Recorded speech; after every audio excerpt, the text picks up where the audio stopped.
What is going on, everybody? Mike here from Bay State Outdoors.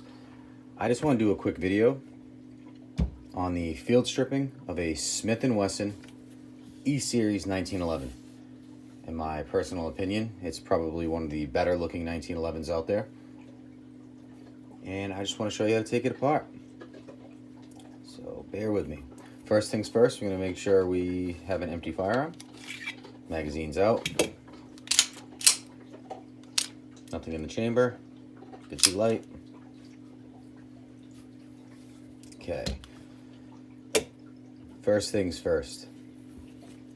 We have this cool tool by Smith and Wesson to help us remove the barrel bushing. Sorry, it's a very awkward angle.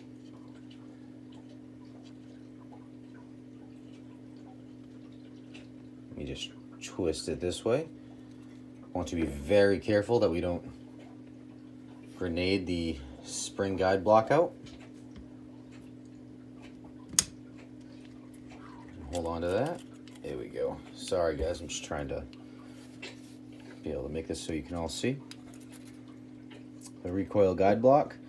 If this was a little bit more broken in, this spring would come right out, but I'll take that off in a second. Right now, with the barrel bushing in that direction, we are going to turn it this direction so that we can remove it. And now that it's in that position, I can physically pull off the barrel bushing. There we go. And now the slide needs to be pulled back.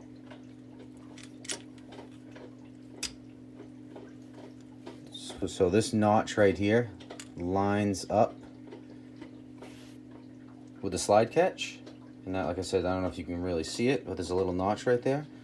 On this side of the firearm, where the slide catch sticks out, you just push that in and it will pop right out.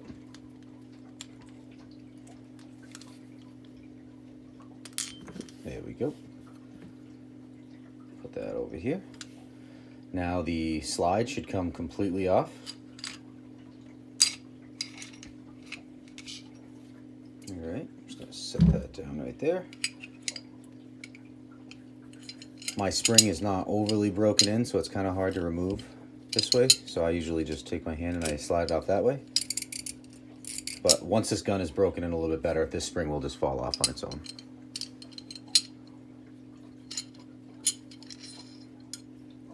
The spring guide block, the spring guide comes out. And removal of the barrel right through the front. And that's it. That is how to field strip a Smith and Wesson E Series 1911. Goes back the exact same way.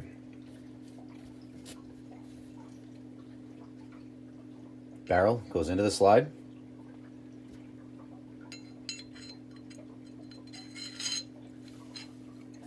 Sorry if I'm getting out of focus, I apologize. It just falls right down into position there. Guide rod. It's got, I don't know if you can see, but it's got a little flat area where it falls onto the barrel.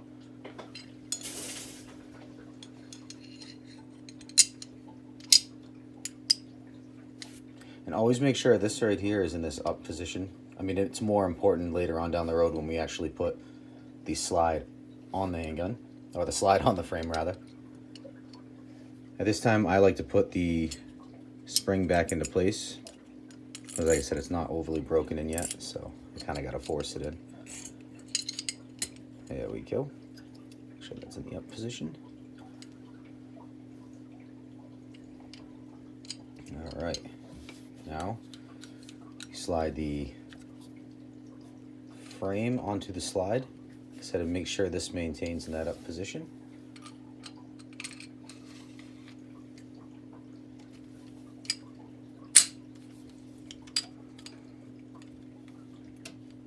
We're going to push the slide back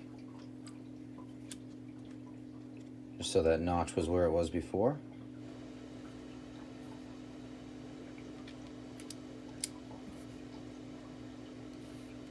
Put the slide catch back in, and you'll see it just pops right back in there.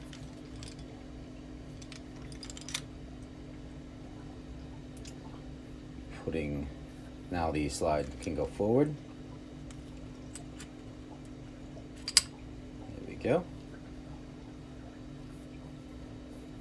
Now to put the barrel bushing back on, we put it in the start position. You'll see there's a little notch right here where it meets in.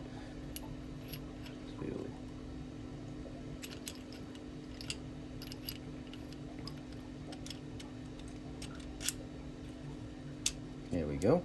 And now we push that right back on to spin the barrel bushing to the other side. And now to put the spring guide block back on the spring. This is kind of tricky. This spring, like I said, is not super broken in. So if you let go, this will grenade off the... Unfortunately, I still have to use the tool that is provided. I'm sorry if I'm moving the camera too much.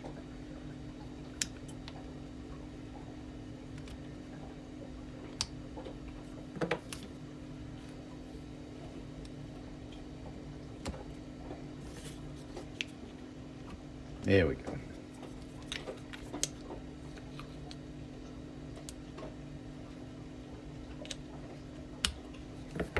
And that is it. It's not as easy as a Glock to break down, that's for sure, but that's how you pretty much break down all 1911s. Again, this is a Smith and Wesson E series, full size, 5-inch. I hope this video was helpful. If anybody has any questions, please don't forget to reach out. BayStateOutdoors762@gmail.com. And don't forget, like and subscribe.